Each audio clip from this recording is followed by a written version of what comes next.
Bonjour à tous et bienvenue dans ce journal. Voici tout de suite les titres que nous allons développer dans cette édition. La journée du don d'organes, c'est ce mercredi dans toute la France, une occasion de rappeler l'importance de ce geste qui sauve chaque année plus de 5000 personnes. Nous avons suivi une action de sensibilisation sur le marché d'Hermont.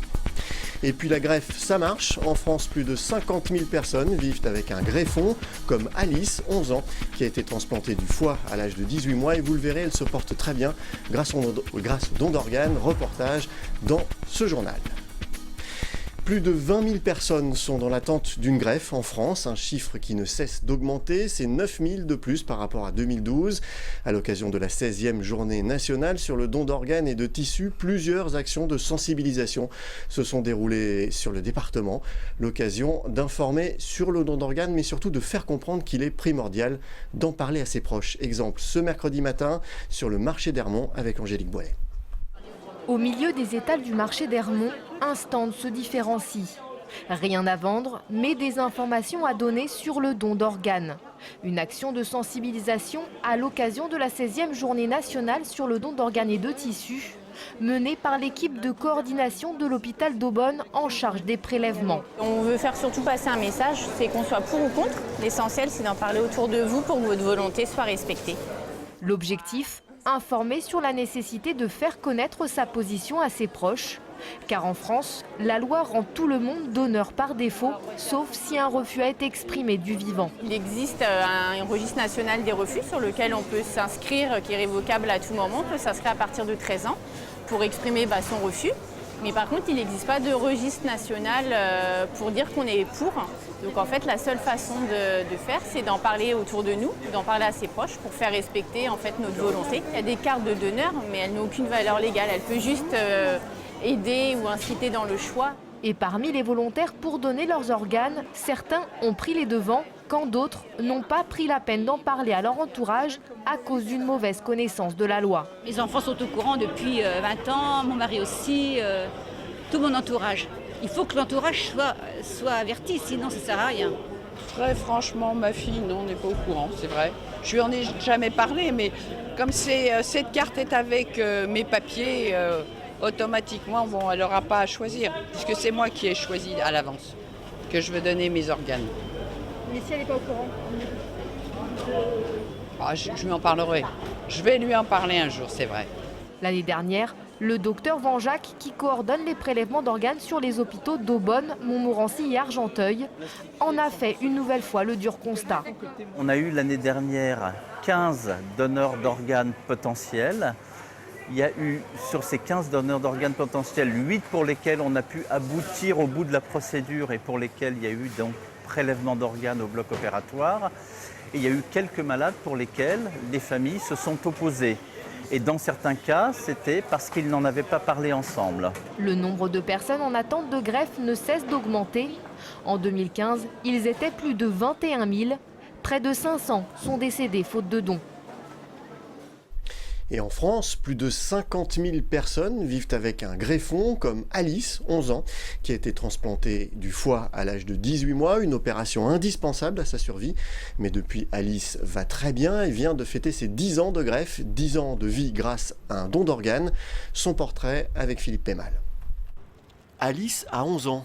Elle rentre chez elle, à Hermont, dans le Val d'Oise. À première vue, c'est une enfant comme les autres, mais pas vraiment. Car si Alice ne veut pas mourir, elle doit prendre des médicaments 2 fois par jour, à heure fixe, et pour toute sa vie. Il faut que je les prenne à 8h et à 20h, 2 fois par jour. Et parce que si je les prends pas, après mon organe il est malade parce que mon corps il attaque mon organe parce que c'est pas le mien. L'organe qui n'est pas le sien, c'est son foie. Alice a subi une greffe d'organes.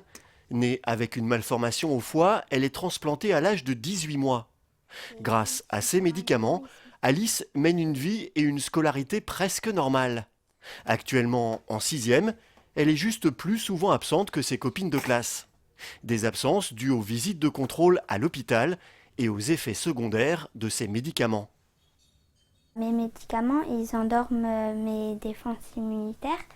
Et donc ensuite, s'il y a s'il y a une maladie qui vient dans mon corps, et puisqu'ils sont endormis en quelque sorte, ils ne peuvent pas venir attaquer la maladie, donc ça sera beaucoup plus grave. La maman d'Alice, c'est Isabelle. Les premiers mois de la vie d'Alice, elle s'en souvient très bien. Pour sauver sa fille, son père, James, est prêt à donner la moitié de son propre foie. Devant les risques courus par le père et la fille, la solution de la liste d'attente d'un greffon est préférable. Pour la famille, l'attente commence. On attend juste le coup de fil. On nous prévient, il faut être disponible, pas être trop loin de nous, de Paris en l'occurrence. Et il faut être prêt à tout moment. Et là, on nous appelle, on nous dit, voilà, il y a un greffon, venez vite à l'hôpital. Donc ça s'est passé comme ça pour Alice. On a attendu pendant 1 an. Et un jour, on nous a appelé en disant, c'est bon, il faut venir. Et voilà, ça s'est passé comme ça. 3 jours après l'opération, Alice ira déjà mieux. Depuis, elle a fêté ses 10 ans de greffe. Pour elle, tout va bien. Elle peut rire, jouer, faire du sport.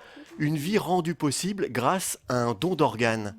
Donc le fait qu'Alice soit en pleine forme maintenant grâce à un don, c'est un message d'espoir pour tous les parents qui sont comme nous, qui attendent un organe pour leur enfant qui est malade. C'est dommage de ne pas donner parce que si on ne donne pas, il y a une personne qui meurt. Là, quand une personne meurt, finalement, elle peut sauver des vies. Donc la mort d'une personne peut sauver des vies jusqu'à 7 vies d'enfants comme adultes. Donc il faut donner. S'ils ne donnent pas, il y aura 2 personnes en plus. Ils seront 2 à mourir, alors que s'ils donnent, il y en a au moins un qui va rester en vie. Aujourd'hui, en France, près de 300 personnes par an meurent faute de dons. Alice, elle, est en vie et pour de nombreuses années. En bref, maintenant, un homme est mort dans le crash de son ULM ce mardi à Persan. Le petit appareil à hélice proche de l'hélicoptère a été retrouvé dans un champ à environ 1 km au nord de l'aérodrome. La victime, un élève pilote, n'a pas pu être réanimé. L'enquête a été confiée à la gendarmerie des transports aériens ainsi qu'au bureau d'enquête et d'analyse. La police municipale d'Éragny-sur-Oise est désormais armée. 4 policiers municipaux sont équipés de pistolets taser. La préfecture du Val d'Oise a délivré la semaine dernière les agréments nécessaires au port d'armes. Éragny avait été la première commune du Val d'Oise à demander l'armement de sa police municipale en juillet 2014. Demande acceptée après 2 ans de procédure. Voilà, ce journal est terminé. Je vous en rappelle le principal titre. La journée du don d'organes, c'est ce mercredi dans toute la France. Une occasion de rappeler l'importance de ce geste qui sauve chaque année plus de 5000 personnes. Une journée pour faire comprendre qu'il est primordial d'en parler à ses proches. Merci d'avoir suivi ce journal. N'oubliez pas que l'info continue sur notre site vonews.fr. À demain.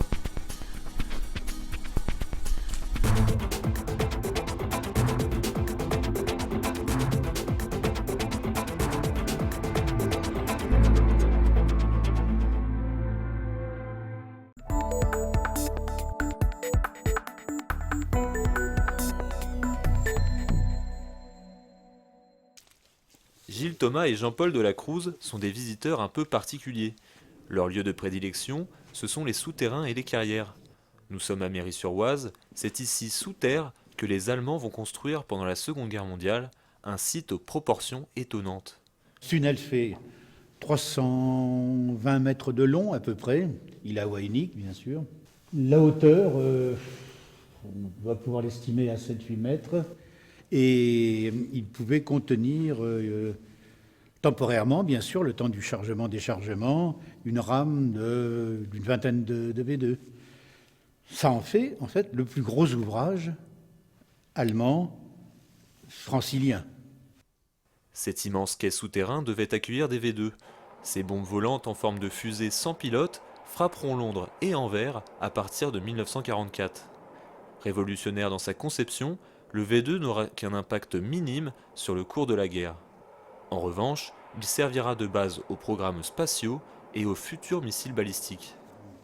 Pour stocker et fabriquer ces armes, l'armée allemande va chercher sur les territoires occupés des cavités souterraines pour les protéger des bombardements. Le service géologique de la Wehrmacht avait fait un inventaire de tous les vides souterrains de France. Dans cet inventaire, ils indiquent la localisation bien sûr des vides, mais le volume que ça représente, le recouvrement qu'il y a au-dessus de ces vides pour pouvoir résister à des bombes de 500 kg, 1 tonne, etc. Et en se disant, si on a besoin de faire des usines souterraines, donc des usines protégées des bombardements, on aura des emplacements disponibles à tel endroit. Donc Méry, tout ça avait été repéré. Le site de Méry ne sera jamais opérationnel. Le retard du programme V2 et l'avancée des Alliés vont sonner le glas du programme. Le bétonnage ne sera jamais terminé et les rails ne seront jamais posés. Sachant qu'au début 1944, il y a des échanges de courriers allemands qui indiquent que pour terminer Méry, il faudrait encore X tonnes de béton et donc ils s'aperçoivent qu'ils n'arriveront jamais à le finir, quoi.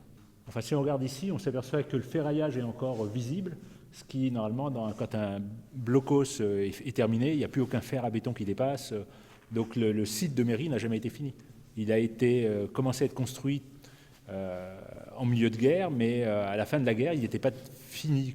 Et Méry n'a jamais servi pour ce qu'il devait servir, c'est-à-dire pour le stockage de V2. Aujourd'hui, hormis le complexe souterrain, il reste 2 Tobruk, des emplacements pour mitrailleuses et des cheminées d'évacuation d'air blindé. Le site de Méry-sur-Oise reste un lieu de mémoire, un vestige de la démesure des moyens engagés lors de ce conflit mondial.